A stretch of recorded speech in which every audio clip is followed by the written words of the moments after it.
मैंने कहा तापमान में अंतर से वायुदाब में अंतर पैदा होता है और वायुदाब में अंतर होने से हवाओं का चलना संभव होता है। वायुदाब में जो अंतर होता है, कहीं का वायु का दबाव अधिक होता है, कहीं कम होता है, तो एटमॉस्फेरिक प्रेशर को, वायुमंडलीय दबाव को जिस यंत्र के माध्यम से हम लोग मेजरमेंट करते हैं उसको बैरोमीटर कहा जाता है। यानी बैरोमीटर के माध्यम से हम लोग वायुमंडलीय दबाव को मापते हैं, एटमॉस्फेरिक प्रेशर को मापते हैं। और वह जो बैरोमीटर है उसमें मरकरी का इस्तेमाल किया जाता है। और जब बैरोमीटर का रीडिंग अचानक गिर जाए तो वह आंधी तूफान का सूचक होता है, इंडिकेटर ऑफ स्टॉर्म होता है। जब बैरोमीटर का रीडिंग अचानक गिर जाए तो उस कंडीशन में आंधी तूफान आते हैं, वह आंधी तूफान का सूचक होता है, इंडिकेटर होता है।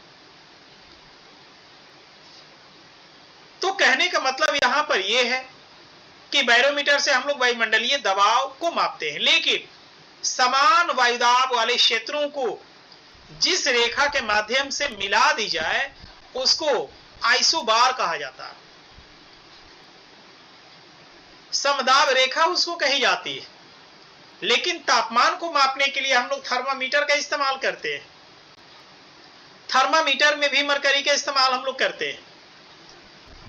और थर्मामीटर में एक ऐसा रीडिंग होता है -40 डिग्री, ध्यान रखिएगा, -40 डिग्री वो एक ऐसा रीडिंग होता है जहां सेल्सियस और फ़ारेनहाइट का मान इक्वल हो जाता है। यानी सेल्सियस और फ़ारेनहाइट का मान समान हो जाता है। एक ऐसी वो डिग्री होती है, वो ऐसा एक तापमान होता है। यह क्वेश्चन कई बार आ चुका है कि किस तापमान पर सेल्सियस और फ़ारेनहाइट का मान बराबर हो जाता है, तो वह होता है -40 डिग्री पर। माय डियर स्टूडेंट्स, और समान तापमान वाले क्षेत्रों को मिलाने वाली रेखा को आइसोथर्म कहते हैं। तो कहने का मतलब यह है कि जब वायुदाब में अंतर होगा तो हवाएं चलेंगी। अब हवाएं मुख्य रूप से पहले दो तरह की होती है, इसको समझिए। एक को कहते हैं एयर और दूसरे को कहते हैं विंड। तो एयर और विंड में मूलभूत अंतर होता। एयर का मतलब होता है कि जिसमें मूवमेंट न हो लेकिन उसकी मौजूदगी हो। जैसे मान लीजिए कि आपके पास स्प्राइट का कोई बोतल है या पानी का बोतल है, आप पानी पी चुके हैं, स्प्राइट पी चुके हैं और वो बोतल ऐसा ही रखा हुआ है, खाली है, रखा हुआ, उसका ढक्कन खुला हुआ, लेकिन उसमें कोई मूवमेंट नहीं है। उसमें ऑलरेडी एयर की मौजूदगी उसमें है, लेकिन उसमें कोई मूवमेंट नहीं है। लेकिन जैसे ही अगर खिड़की के पास रखी हुई है और खिड़की की तरफ से कोई हवा आई और आपका स्प्राइट का बोतल अगर गिर गया तो आप कहते हैं कि लगता है कि हवा चल रही। तो चूंकि बोतल में जो मौजूद है वह आपका एयर है और जिसने आपको गति दिया वह आपका पवन है, उसको विंड कहते हैं।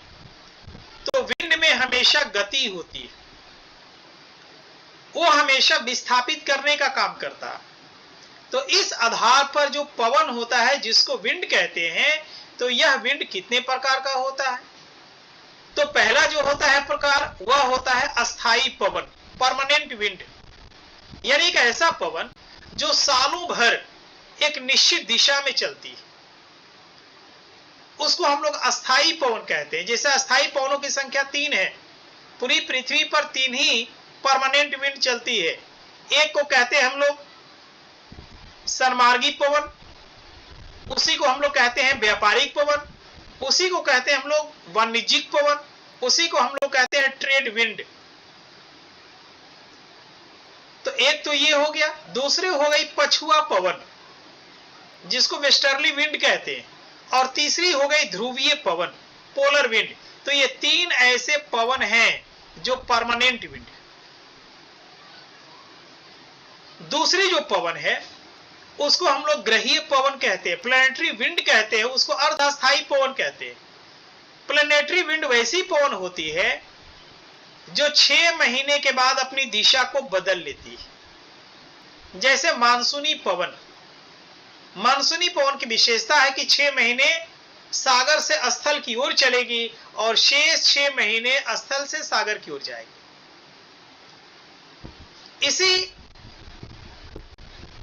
अर्ध अस्थायी पवन की वजह से, इसी मानसूनी पवन की वजह से हमारे भारतवर्ष में वर्षा ऋतु शुरू होती है, मानसूनी वर्षा शुरू होती है। तो ये हमारा दूसरा भी क्या है, ये हमारा अर्ध अस्थायी पवन है। और तीसरा जो क्या होता है, तीसरा होता है दैनिक पवन, ड्यूरनल विंड, जिसको ब्रीज कहते हैं, BREEZE, ब्रीज।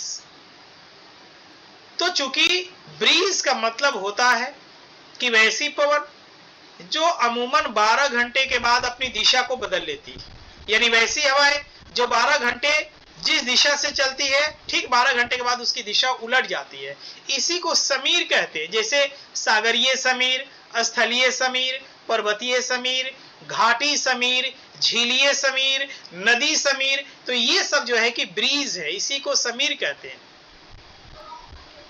और जो चौथा है पवन का प्रकार, उसको कहते हैं स्थानीय पवन या लोकल विंड या समसामयिक पवन। यानी समसामयिक पवन या लोकल विंड उस पवन को कहा जाता है जो वर्ष में केवल कुछ ही दिनों तक किसी पार्टिकुलर एरिया में, किसी क्षेत्र विशेष में चलती। जैसे लू, हमारे यहां अप्रैल मई के महीने में लू चलती है। ऐसा नहीं ना कि लू दिसंबर जनवरी फरवरी में भी चलती हो, ऐसा नहीं, बल्कि लू हमारे देश में चलती है, भारत के मध्य के विशाल मैदानी भागों में चलती है, राजस्थान में चलती है, उत्तर प्रदेश, बिहार वगैरह ये सब जो है लोकेलिटी में चलती है। और कब, वर्ष में केवल 2 ही महीने तक, अप्रैल मई के महीने में चलती है लू। उसी तरीका से सिरक्को है जो अफ्रीका में चलती है, अफ्रीका से चलकर इटली तक जाती है, जिससे जो है कि खूनी वर्षा होती है, ब्लडी रेन होता है। उसी तरीका से चिनूक जो है उत्तरी अमेरिका में चलती है। यानी कि इस तरह से कई ऐसे पवन है, डॉक्टर पवन है अफ्रीका में चलने वाली, जिसका नाम हरमट्टन है। तो इस तरह की ये जो पवन है कुछ ही दिनों तक चलती है और इनकी बहुत ही खास विशेषताएं होती है।